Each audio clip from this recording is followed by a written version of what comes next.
The New Orleans Saints seem full of confidence going into 2023. So to borrow from Sean Payton, should we eat the cheese? We got all of that and a little bit of lanyap for you on today's episode of Locked On Saints. You are Locked On Saints, your daily New Orleans Saints podcast. Part of the Locked On Podcast Network, your team every day.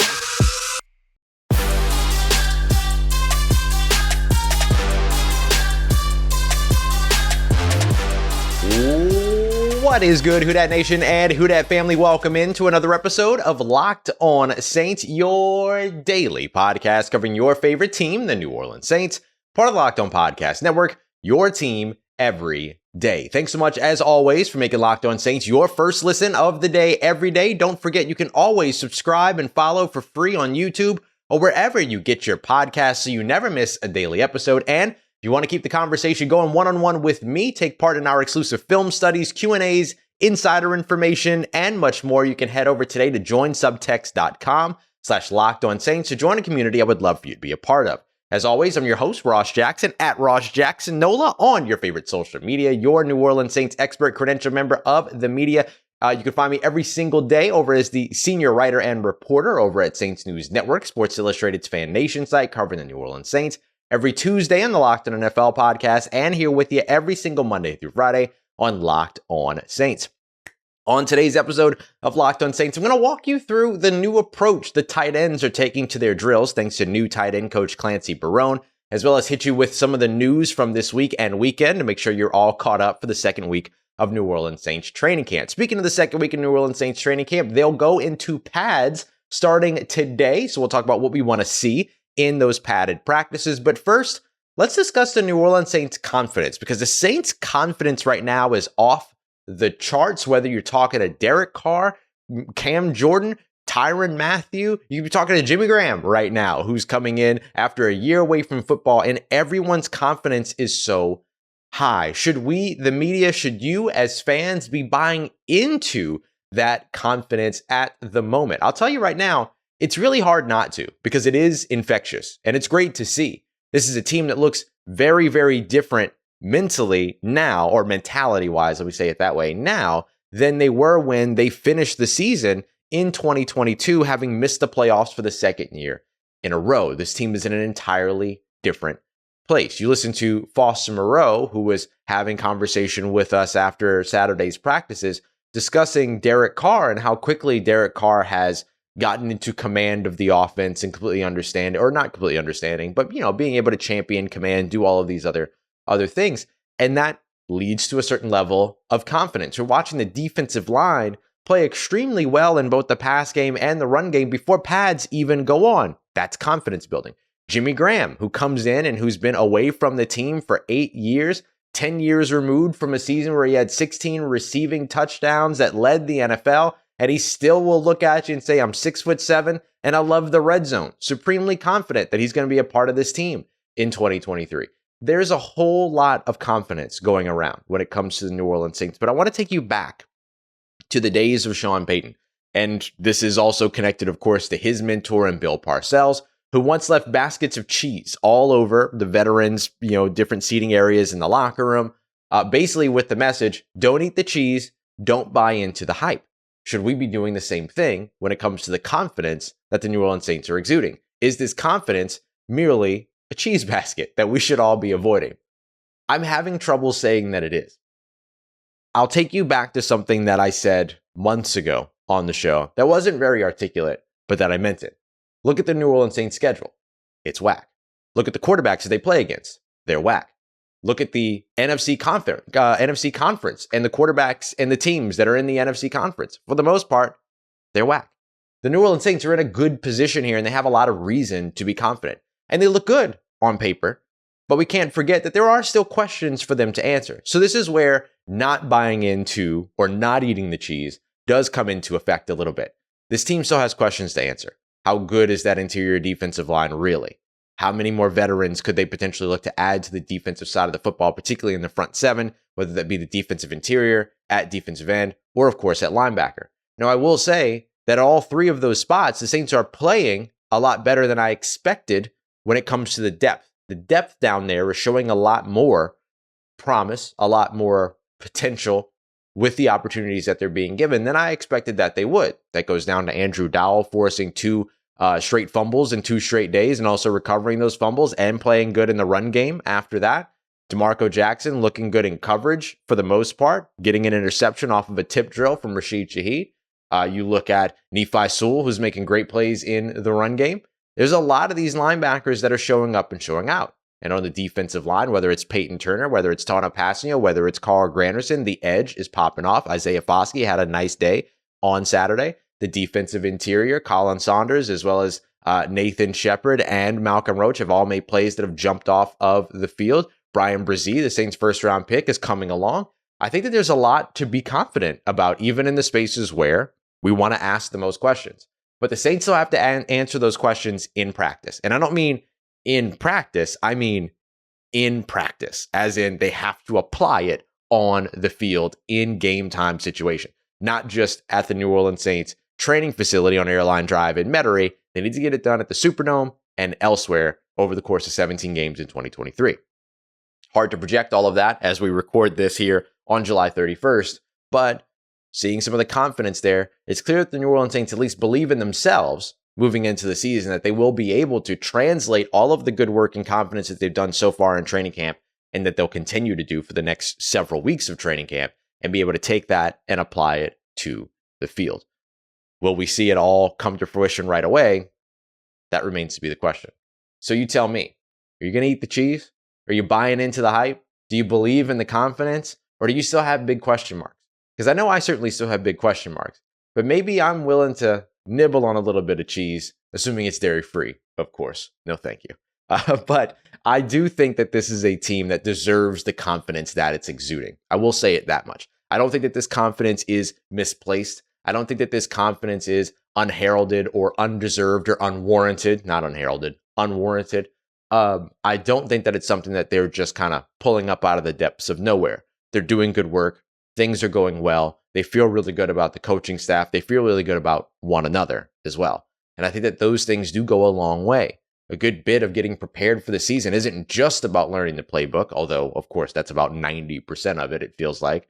But it's also how well can you operate as a unit? How well can you take care of one another? How well can you be one of 11 as opposed to one of one?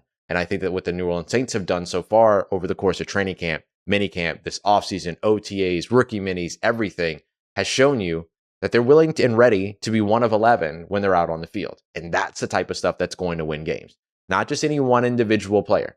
One individual player scoring touchdowns, one individual player having a good game might get you away with a win every now and then, a la Alvin Kamara, 3 touchdowns against the Las Vegas Raiders, the Taysom Hill, who scored 83 touchdowns against the Seattle Seahawks last year. All of those things led to wins in individual games once. But when it came to the rest of those wins, you needed a team effort. And so if the New Orleans Saints are willing to play for one another as they play against others, then maybe that confidence is more than warranted, and that confidence will translate to the wins that the New Orleans Saints are hoping to start piling back up in 2023, in a way that they haven't been able to in 2021 and 2022.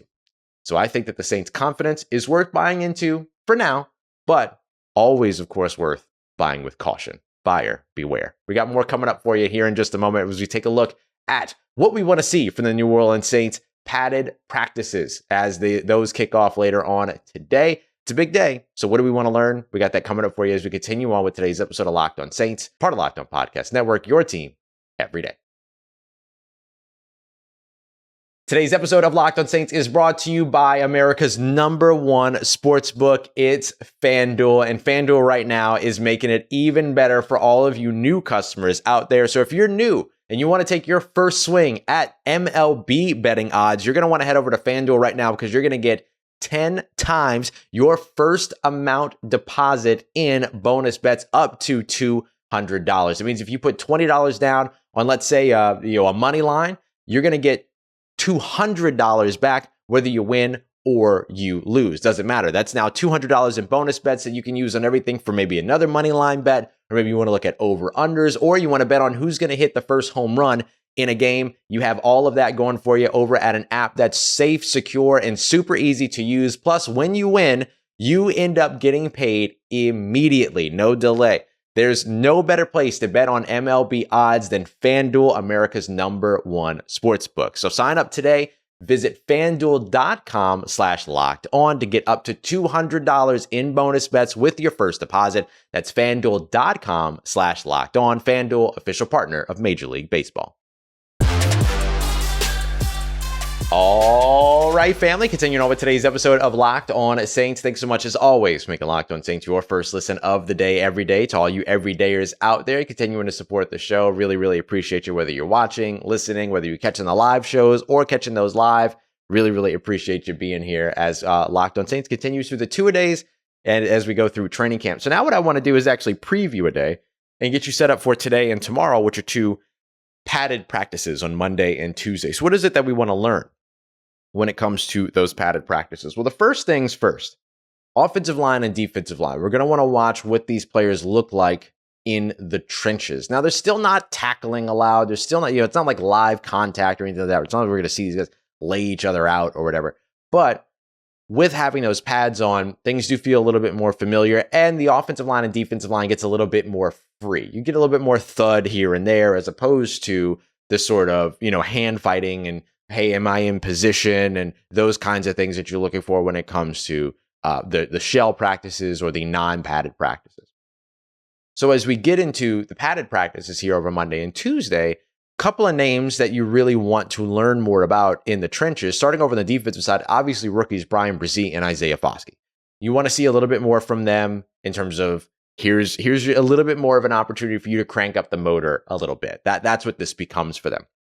And I do think that that's important. Isaiah Foskey and Bryan Bresee have each had their own moments over the course of the past couple of days of camp, or that first week of camp, in which they've popped off the field and that they've shown you, okay, this is why the Saints like them. Bryan Bresee making some nice plays in the run game, but also getting a little bit of interior pass rush going. Isaiah Foskey winning on the outside, both with speed as well as speed to power conversion, particularly on Saturday. He had a pretty nice day in both the run game and the pass rush. So now we kind of get to see that come together a little bit more, especially with the offensive line probably being a little bit more physical. The defensive line will match that physicality, and those rookies will now have to take their physicality from the college level to the NFL level. Can they hold up? So these two practices are the beginning of the padded practice story. These aren't the only two padded practices in training camp for these guys. So what we're going to see here is just the first base level when it comes to padded practices, and then they'll have an opportunity for more of those practices over the course of the next few weeks. So don't worry, even if they do not perform extremely well, then it puts them in a situation to where that's the beginning. We don't know the full story just after two padded practices, but this is definitely a start. Colin Saunders, Nathan Shepard, the new arrivals in the interior of the defensive line, as well as Jack Heflin. Jack Heflin's had some nice plays in the run game. He's a guy that came in from the XFL, has made a couple stops at a couple different NFL teams as well, but the XFL is where he really got some playing time. He was at the Houston Roughnecks last year. And so now we get to see those guys get a little bit more physical in the middle of the field. We've watched Nathan Shepard continuously break through the middle of the line. Does that change now that the offensive line is more physical, and now Nathan Shepard will have to match that physicality? What does he look like at that point? Does that play to his strengths, or does that end up complicating things a little bit for him? Same thing for Nathan Shepard. Cesar Ruiz complimenting Nathan Shepard's footwork. Colin Saunders' footwork. My apologies. Cesar Ruiz complimenting Colin Saunders' footwork and his athleticism, how surprised he was about his athleticism. Colin Saunders speaking all about his athleticism during his pressers. But now what happens when you have to match your athleticism with physicality in order to be able to win some of those reps? Are you able to rise to that occasion? I have a lot of confidence in Colin Saunders. The guy has done this for a while, and he's done this pretty well for a while, but we get an opportunity to learn a little bit more here.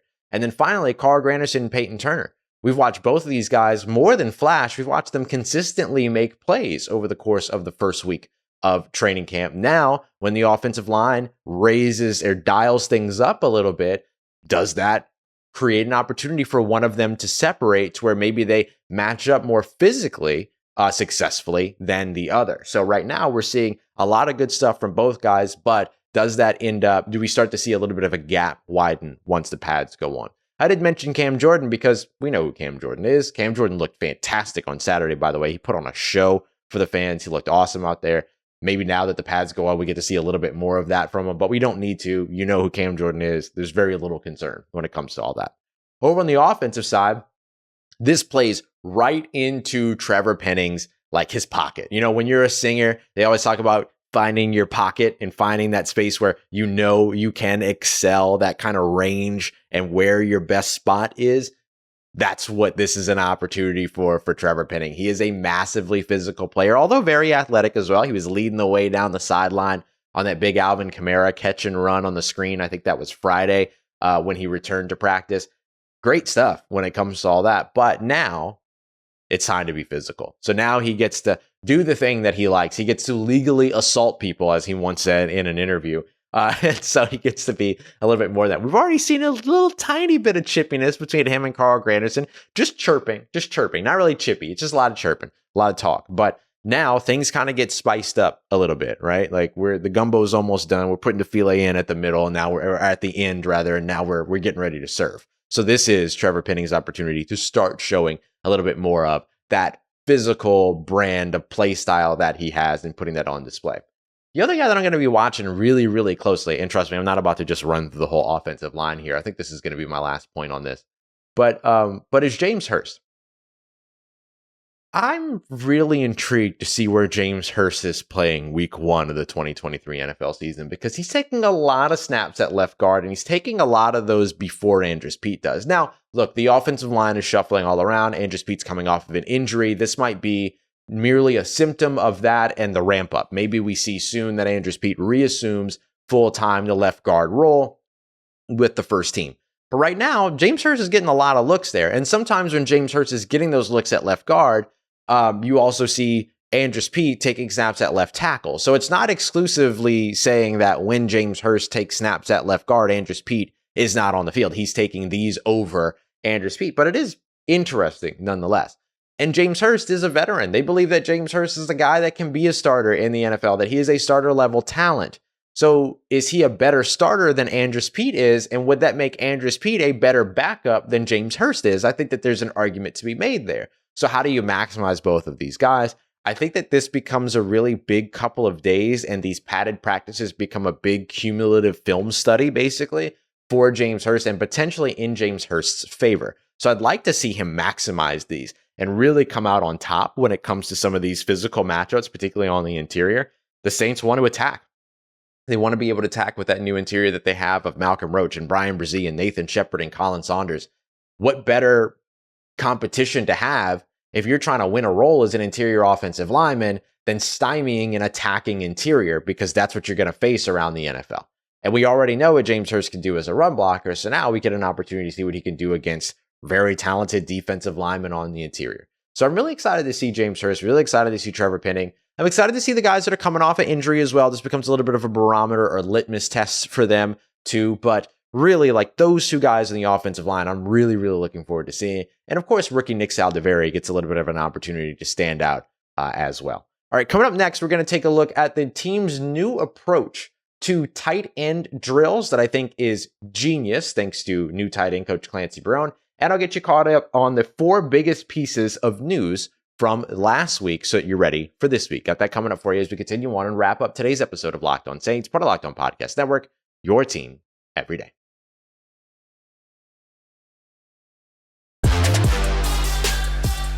Let's get it. Who Dat Nation, wrapping up today's episode of Locked On Saints with what might be one of my favorite, just in the weeds, nitty gritty storylines that I care so much about from this offseason that I'm loving so far. So now that we've gotten to speak with Jimmy Graham, we've gotten to speak with Foster Moreau, we've gotten to speak with Juwan Johnson, all after these training camp practices. And I'll start using some of that sound and video throughout this week.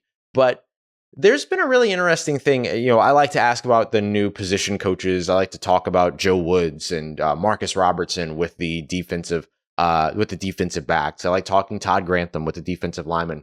But I really like what I've heard so far about Clancy Barone, who is a legendary tight end coach in the NFL. He's worked with guys like Algie Crumpler and Antonio Gates and Kyle Rudolph and so much more. Now he gets the opportunity to work with Jimmy Graham and Foster Moreau and Juwan Johnson and Lucas Kroll and Taysom Hill in that room as well. But it's really interesting to hear like the specifics of what he's bringing, because I think he's bringing something that's really unique and could be really helpful to translate to game day. So oftentimes the way that practice will start is you'll see everybody, or at least the practices that the part of practice that we get to see is that they'll start in the indoor facility, they'll do stretching and a couple of those things. That gives us an opportunity to kind of check names off and kind of gather attendance and all that stuff. And then they've been heading outside when the fans are out there. That's kind of the rhythm of what it's been. And then when they first get outside, they split up into position groups. So you'll see the defensive line go over here, the offensive line go over here, the defensive backs go over to this side. You'll see the wide receivers go to the middle of the field, so on and so forth. When the tight ends are working, which is usually on the field that's closest to airline, that's closest to the seating arrangements where that's usually open when it's open for fans, and then kind of towards the opposite end zone. So they were a little bit further up towards the goalpost. And what we're seeing them do, and what they'll usually do is that, the run blockers or the offensive line might work. All right, let's work through some run drills, some bag drills, things like that. Let's work through some pass rush drills or some passing drills, pass block drills and stuff. And then so you'll kind of like go through things. So the running backs, for instance, they might work some run blocking drills, blah, blah, blah. Everybody does that. Then after that, they might move to pass blocking drills. Okay, they do all that. And then they move from that to rush drills, blah, blah, blah. And then let's do some pass catching drills. And so it's just kind of like grouped up. What Clancy Barone has been doing, according to Juwan Johnson and Foster Moreau, who outlined this really well, I have a piece up for you on this over at Saints News Network here soon, is that what they've been doing is, instead of doing it that way to where it's all run blocking drills, all pass blocking drills, then all pass catching drills, they'll do a run blocking drill and then a pass catching drill. And then they'll go back to a run blocking drill. And then they do a pass blocking drill. And then they go to a pass catching drill. And then they'll do a couple of run blocking drills. And then they'll go back to the pass catching drills. And then they'll go to the pass blocking drills. And while that feels like you're just like mucking it up and you're just doing a whole bunch of different things, it's what they're doing is Clancy Barone will simulate a drive, basically. And so first down might be a run play, so let's work on the run blocking drills. Second down might be a passing play, but you might not be fully involved just yet, so let's work on that pass blocking drill. Then third down might be a pass catching drill where you need to be ready to go out there and catch a pass, so let's work on pass catching. And then they'll reset. Let's go run blocking. All right, now we're back to a pass blocking on a 1st and 10, at this point. And then, and they might not go so far as to give down and distance. I'm just using those as framework. But, it's a 1st and 10 from the 40. Now all of a sudden it's a shot play, so pass catching. That didn't work. It's 2nd and 5 after a dump off. Let's go to a run blocking drill. All right, let's go to a pass blocking drill because it's 3rd and 1 and you need to be ready to block. That's kind of the mentality that they're using. And again, they might not actually use it down and distance. I'm using that for our conversation. But I do love that because I think that takes you out of the monotony of we do this, then we do this, then we do this, then we do this. So you get out of the monotony of step 1, step 2, step 3, step 4, and instead you get into a little bit more of the familiarity and the rhythm of a game. You need to do this, but then you need to be ready to change hats and do this. Then you need to be ready to change this hat and do that. Then you got to take that hat off and do this. It's a little bit more realistic in terms of what the actual flow of a game might be. So I love that approach by Clancy Barone and the New Orleans Saints tight end room. I think it's a fantastic way to get these guys doing things over the course of the practices, over the course of training camp, that immediately translates to what your product needs to be on the field. Is that you got to be ready to switch hats in a moment's notice. I love that he's preparing them for that. So it's a little bit more of the physical practice, but also the practice of the mentality, the mental reps of understanding, got to change my hat. I love that. All right, let's get you caught up on a couple of the 4 biggest news stories over the course of the last week. Actually, you know what? I'm going to add in a 5th here because I love you. All right, so let's start off with this one. Marcus Maye, his trial that was supposed to be on July 25th or whatever it was, is now a change of plea and therefore reset to a hearing, which will now be August 15th. So the legal battle for Marcus Maye continues on. The additional piece, and this was reported by Jeff Duncan over at NOLA.com, is that for Alvin Kamara, whose court cases are done, the civil case here in New Orleans was settled on undisclosed terms. The court case in the federal case, or whatever you call it, the criminal case, the federal case. What is this? The criminal case that was finished up in Las Vegas. It was no contest to a misdemeanor. Charges fell from a felony to a misdemeanor. Everything's good there. So now we're just waiting on the NFL to make a decision. Well, according to Jeff Duncan over at NOLA.com, Alvin Kamara plans to make his plea to Roger Goodell in person and explain his side of the story that could potentially go a long way. We'll see how that happens, but maybe we hear something about that soon. This was news that came from Saturday, or rather Sunday. Jabari Zuniga, the defensive lineman for the New Orleans Saints, who was not at practice on Saturday, wasn't at practice because he has retired. So he is no longer in the NFL. He announced his retirement. It was great to see him in New Orleans for a little while. Really liked him throughout his draft process, so it was cool to learn a little bit about him while he was here. The Saints did bring back Coda Martin, in a UDFA offensive lineman, plays on the interior to kind of plug that hole. That also helps with the space that's still left available by Trey Turner, who to my knowledge has not been moved to injured reserve yet, but I really took the day off on Sunday, so maybe I missed that.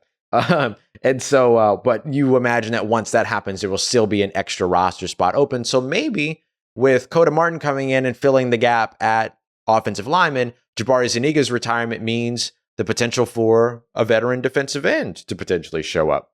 Who knows? We'll see. The other biggest storyline, of course, is that Trey Turner is out for the season. He signed with the New Orleans Saints on Tuesday.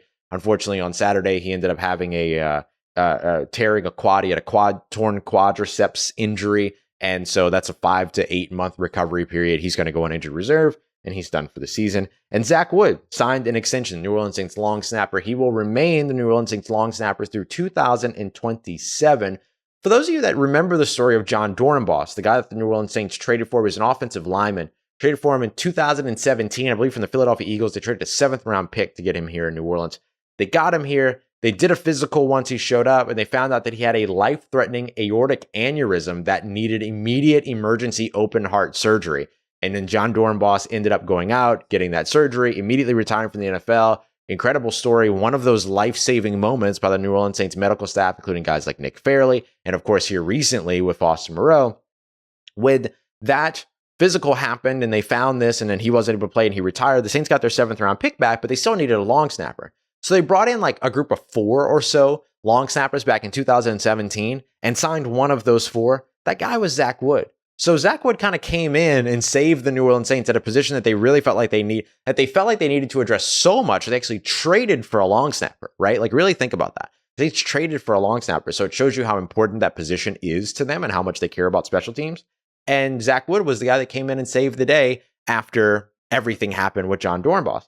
And so, which is of course no fault to John Dornbos, but the Saints were in a sticky situation. Zach Wood helped to make it happen. And now Zach Wood could potentially play out 10 years on a contract with the New Orleans Saints. Spoke with him as well after Saturday's practice. What a cool dude. Very, very, of course, excited about his opportunity here in New Orleans and to be able to continue.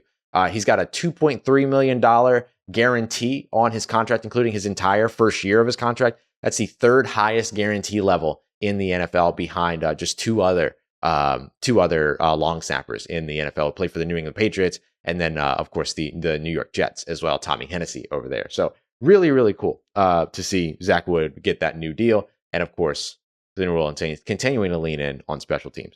All right. I will see y'all later on today. I'm not sure what time yet. I apologize, but probably somewhere around the 5 o'clock Central time